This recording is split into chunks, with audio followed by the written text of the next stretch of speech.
Assalamualaikum warahmatullahi wabarakatuh. Dipun tepangaken kula Nayaka Sakti Aswari. Kula badhe nyekaraken materi wajib Sekar Macapat Sinom Indraswara Laras Slendro Pathet Sanga. Tumraping para taruna ngudiya tindak kang yakti,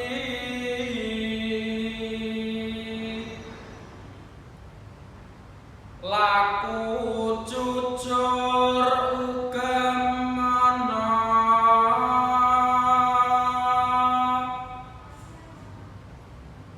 tinandur sajroning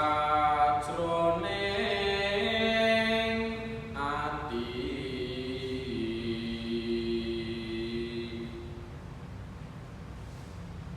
Tan endokeh prakawis,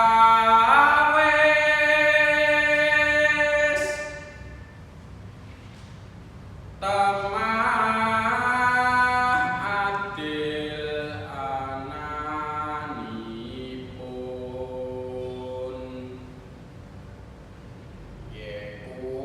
watek utama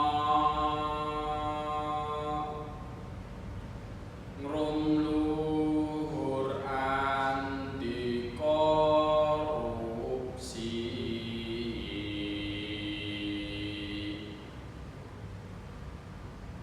Terus mamayu integritas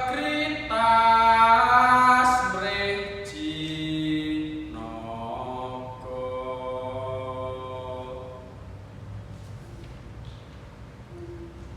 Kalajengaken materi pilihan Sekar Macapat Durma Laras Pelog Pathet Barang.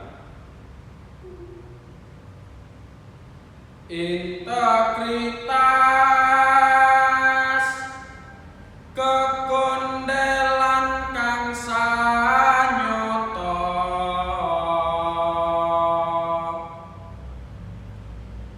murih utama mangkin